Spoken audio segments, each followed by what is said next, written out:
बिस्मिल्लाहिर्रहमानिर्रहीम, अस्सलाम वालेकुम नाज़रीन, मैं हूं बाबर हयात और आप देख रहे हैं 24/7 उर्दू न्यूज पर होम एक्सपेंस के ताबुन से बाबर हयात शो। नाज़रीन, पाकिस्तान और न्यूजीलैंड के दरमियान सीरीज के लिए अब पाकिस्तान टीम का ऐलान होने जा रहा है। फाइनली ऐलान होने जा रहा है। कब होने जा रहा है? वक्त भी तय हो गया है, दिन भी तय हो गया है और अब इसके साथ साथ आपको एक और बड़ी खबर देने जा रहा हूं कि न्यूजीलैंड के खिलाफ सीरीज के लिए पाकिस्तान के नए हेड कोच का भी ऐलान कर दिया गया है। हैरानकुन नाम सामने आया है। कौन बनने जा रहे हैं पाकिस्तान के हेड कोच? क्या पक्के हेड कोच होंगे या न्यूजीलैंड के खिलाफ सीरीज के लिए ही हेड कोच इनको बनाया गया? उसके अलावा batting coach, bowling coach, spin bowling coach और टीम के मैनेजमेंट भी अनाउंस कर दी गई है। कुछ बड़े नाम शामिल हैं जो टीम को मैनेज करने जा रहे हैं। इसके ऊपर भी आपको अपडेट करने जा रहा हूं और फिर बताऊंगा आपको कि जनाब पाकिस्तान का स्क्वाड अनाउंस हो रहा है और उस स्क्वाड में एक बार से फिर तब्दीलियों की बाज़गश्त है। अचानक कोई दो प्लेयर ऐसे हैं जिनके बारे में कंफर्म हो गया है कि वो स्क्वाड का हिस्सा नहीं होने जा रहे हैं। कुछ दो प्लेयर्स ऐसे हैं जिन्होंने नई एंट्रीज दी हैं, टीम का हिस्सा बने हैं। उनके इस हवाले से भी आपको अपडेट करने जा रहा हूं। और उस्मान खान के लिए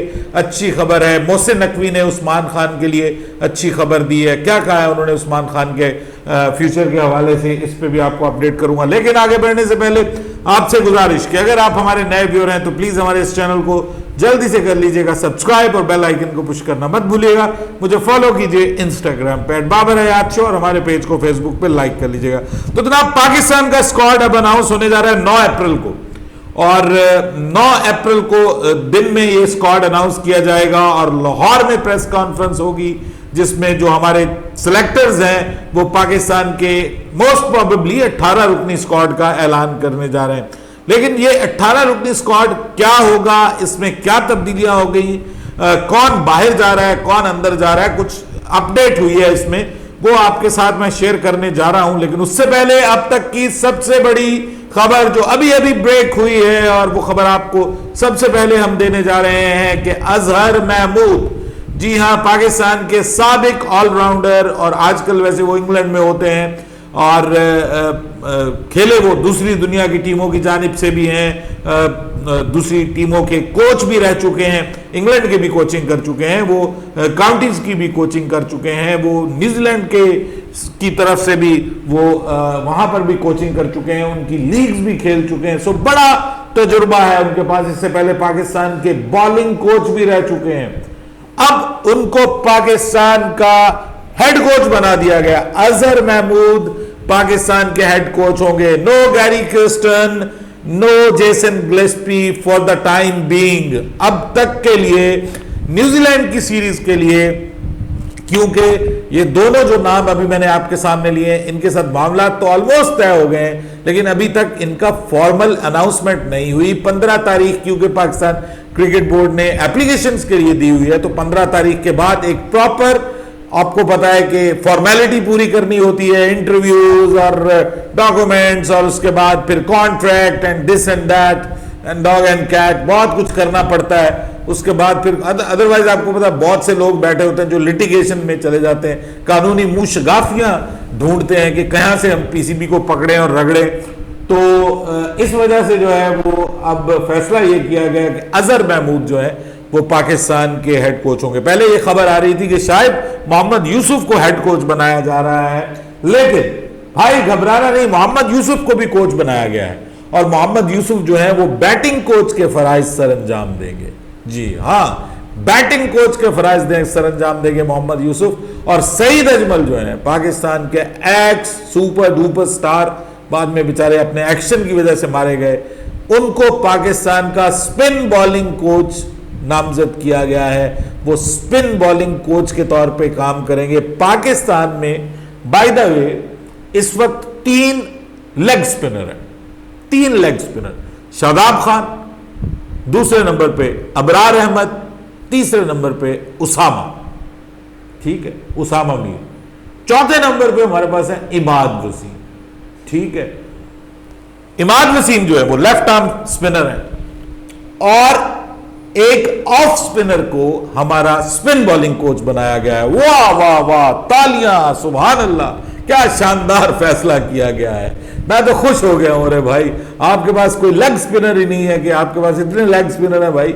लेग तो मुझे लगता है कि सिर्फ उनको साइम अयूब के लिए रखा गया है, क्योंकि साइम अयूब भी ऑफ स्पिन मारते हैं। अभी उन्होंने पीएसएल में अच्छी बॉलिंग की। और फिर इफ्तिखार अहमद, वो भी ऑफ स्पिनर है, उनके लिए रखा गया। फिर सलमान अली आगा, वो भी ऑफ स्पिनर है, आई थिंक सो। अगर वो स्क्वाड का हिस्सा बनते हैं तो उनके लिए सईद अजमल को रखा गया। अच्छा, सीनियर टीम मैनेजर की खिदमात जो हैं वो वहाब रियाज साहब सर अंजाम देंगे। सो वो वो कोच भी हैं, हेड कोच भी हैं, नहीं माफ कीजिएगा, वो सिलेक्टर भी हैं। मेरे ख्याल में तकरीबन चीफ सिलेक्टर भी वही हैं, बस वो अनाउंस नहीं किया जाता मोहम्मद यूसुफ की वजह से। और फिर मोहम्मद यूसुफ भी सिलेक्शन कमेटी के मेंबर हैं, वो भी इधर आ गए।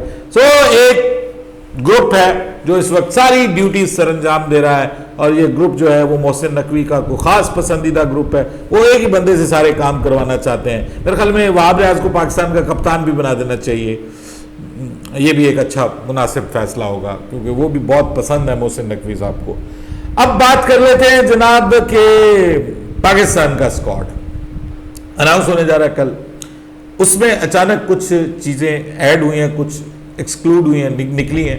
तो दो चीज़ तो कंफर्म होगी कि एक तो हारिस रऊफ स्क्वाड का हिस्सा नहीं होगा, दूसरी बात ये कंफर्म होगी कि फ़खर जमान भी स्क्वाड का हिस्सा नहीं होंगे। अब तक की आखिरी इत्तलात के मुताबिक फ़खर जमान भी उस तरह से फिट नहीं हो पाए, उनको भी नहीं, उनको रेस्ट करवाया जा रहा है, वो अपनी रिहेबिलिटेशन जारी रखेंगे।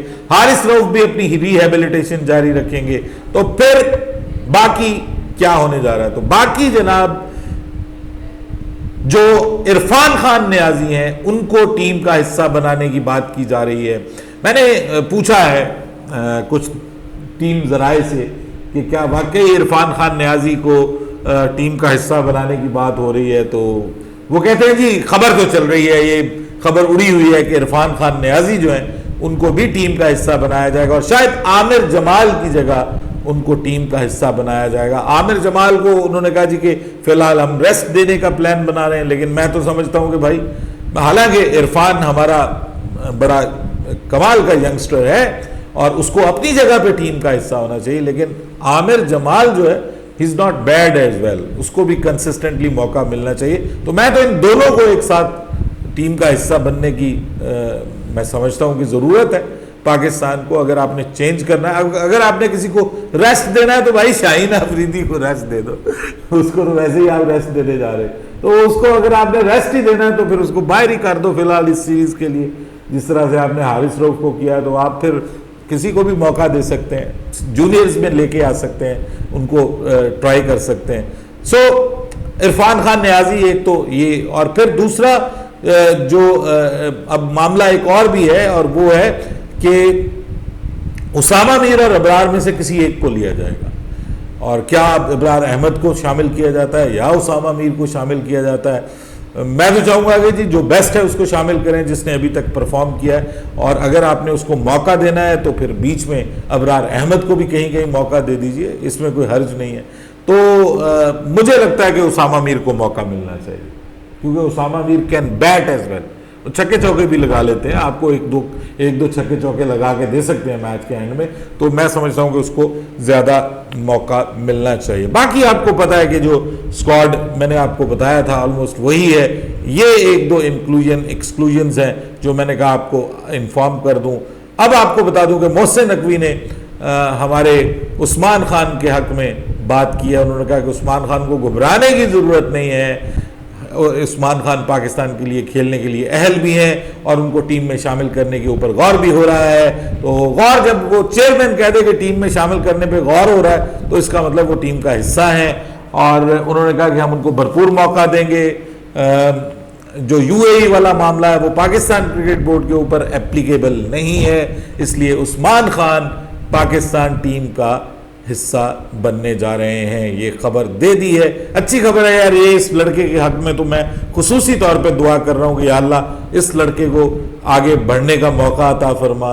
ये आगे आए, ये बेचारा बड़ी मुश्किल से आया, फिर बड़ी कुर्बानी दे के आया, तो इसकी कुर्बानी को कबूल कर इसकी फैमिली के हक में, और ये आगे बढ़े, अच्छा परफॉर्म करे। ये ना हो कि ये जालिम दुनिया के पंजों में आ जाए और जो उसने बेचारे ने कुर्बानी भी दी है वो भी उसकी रायगा जाए। उम्मीद है कि इंशाल्लाह ये अच्छा परफॉर्म करेगा और कॉन्स्टेंटली पाकिस्तान टीम का कंसिस्टेंटली हिस्सा बनेगा। अब बात कर लेते हैं बाबर आजम के हवाले से। उन्होंने कहा कि मेरी जिंदगी का तल्ख तरीन दिन वो था जब पाकिस्तान वर्ल्ड कप 2023 में अफगानिस्तान से हारा। बाय द वे वो दिन हमारे लिए भी बहुत मुश्किल था, बहुत मुश्किल था। वो वाहिद दिन था कि जिस दिन मेरा दिल नहीं कर रहा था कि मैं आपके साथ प्रोग्राम करूं, मैं लाइव आऊं, मैं इस मैच के ऊपर बात करूं। बहुत बोझल दिल के साथ उस मैच के ऊपर बात की थी और उस मैच के बाद जो कुछ हुआ था उसने और दिल तोड़ा था। वो जो इरफान पठान वाला सीन हुआ और वो जो सब मामला हुआ। अब मैं रिक्वेस्ट करता हूं बाबर भाई से कि बाबर जी बड़ी मेहरबानी तुम्हारी, अब आइंदा ऐसा दिन ना देखना पड़े तुम्हारी कप्तानी में। तुम्हें अब कप्तानी मिल गई है तो ये अब T20 वर्ल्ड कप में कहीं ये ना हो कि हमें फिर इस तरह के दिन देखने पड़े। हम तो पिछले T20 वर्ल्ड कप में आपको पता है कि जिम्बाब्वे से हार गए, वो बड़ा टफ दिन था हमारे लिए, वो भी बड़ा मुश्किल दिन था। उम्मीद है कि अब हालात बेहतर रहेंगे। अपनी राय दीजिएगा कमेंट सेक्शन में। बाबर हयात को इजाज़त दीजिएगा। अल्लाह हाफिज़।